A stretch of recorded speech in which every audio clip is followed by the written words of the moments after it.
Gimana? Oh tidak ada, karena ini joint meeting antara S dengan Ruben Onsu ya. Jadi kita itu tidak akan melibatkan pihak manapun, karena kalau misalnya KPAI ini dia akan memiliki SOP dan mekanisme sendiri seperti apa yang disampaikan oleh Pak Aris sebagai ketua KPAI. Jadi kami tidak akan mengintervensi proses itu, silakan berjalan dan sampai pada akhirnya ada satu kesimpulan yang akan dikeluarkan oleh KPAI tentang situasi yang ada. Apakah memang masih bisa dimediasikan apa tidak, tapi saya rasa itu pasti di luar upaya-upaya hukum yang akan dilakukan oleh pihak Ruben Onsu, karena memang jelas dan tegas fungsi KPAI ini tidaklah sampai kepada fungsi untuk mengambil keputusan secara hukum, meskipun dia memiliki kewenangan untuk merekomendasikan masalah-masalah itu secara hukum. Apakah itu nanti ke pengadilan, apakah nanti misalnya kalau ada indikasi pidananya ke kepolisian, mereka boleh merekomendasikan. Jadi makanya kita tidak akan mencampur aduk antara KPAI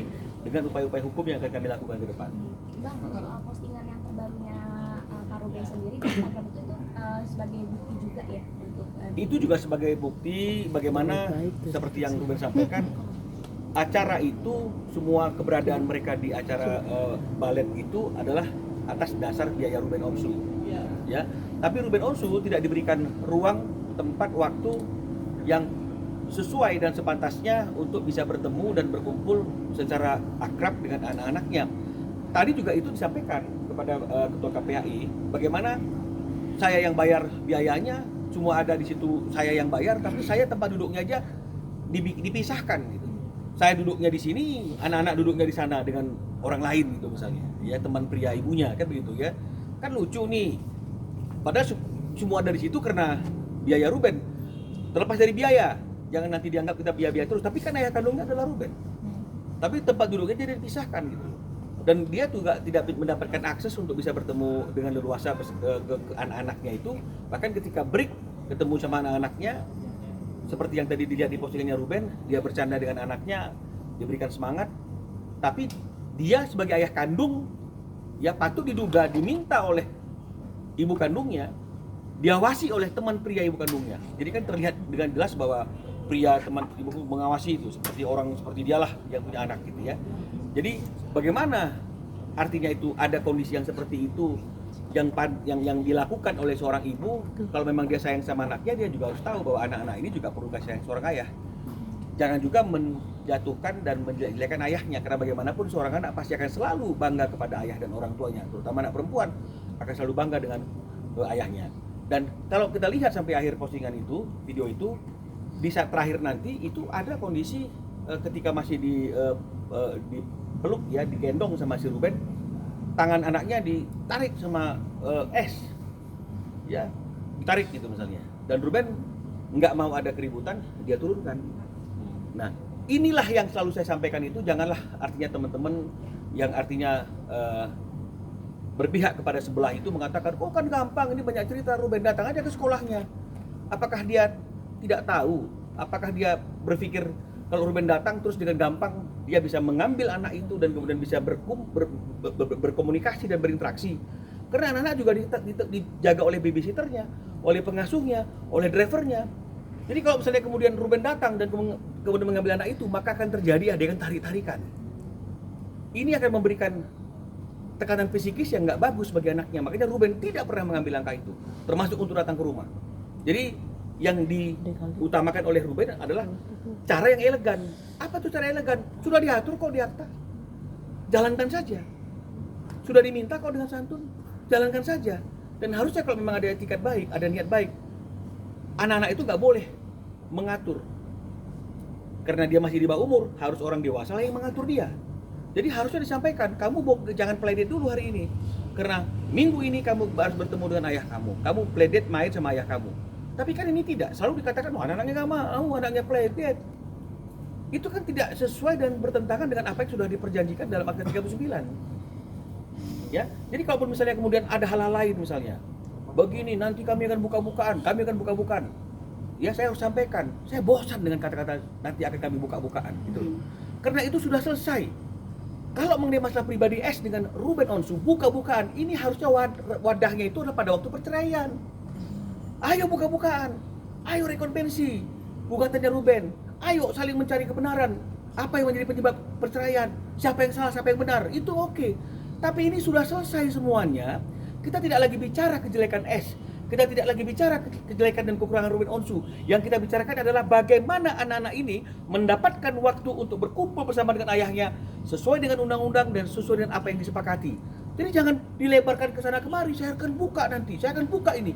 Ini orang ayah ingin mendapatkan hak untuk bertemu anaknya, kok bicara mengenai masalah hal-hal yang ingin mempermalukan ayahnya.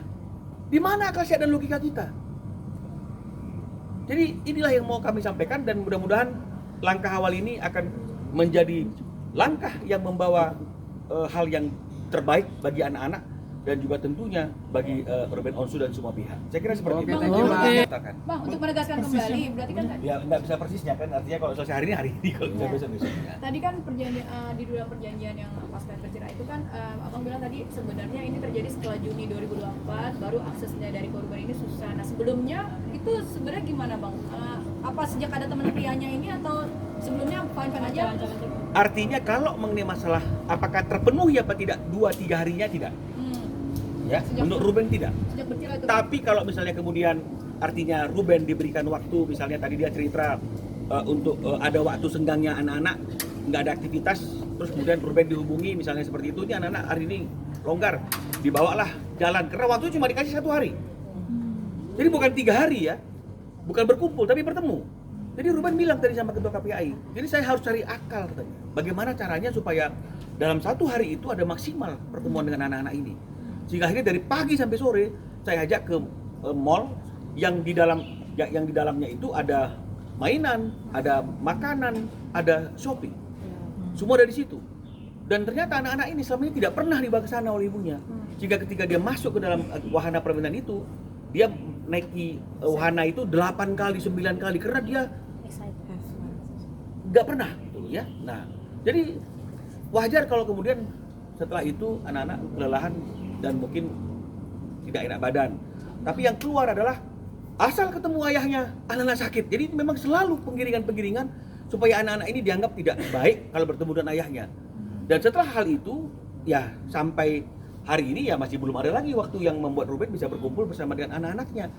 Kalaupun sekarang misalnya kemudian ada kondisi diinformasikan tentang dia mau ke Singapura, anak-anak dan kemudian karena Ruben mau ke umroh makanya di Juli, itu kan karena masalahnya sudah menjadi besar seperti hari ini.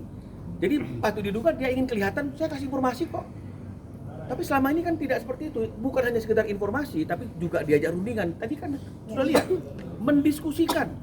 Jadi kalau ulang tahun, anak-anak mau ulang tahun, boleh tidak?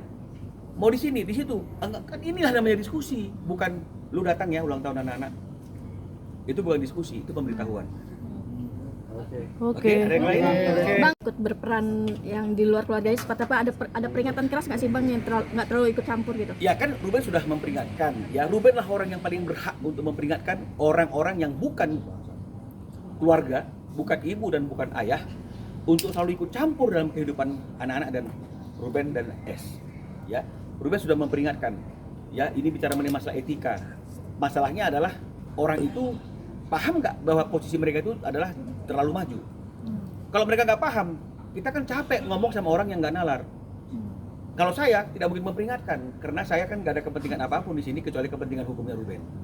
Jadi artinya itu juga tadi sudah disampaikan dalam proses di KPAI itu, bukan hanya S-nya, tapi semua lingkungan yang ada di sekitar S yang kita anggap berperan yang membuat anak ini menjadi tertekan atau membuat anak ini menjadi orang yang berbeda dari yang dikenal oleh Ruben, itu sudah kami sampaikan di KPAI. Oke. Oke.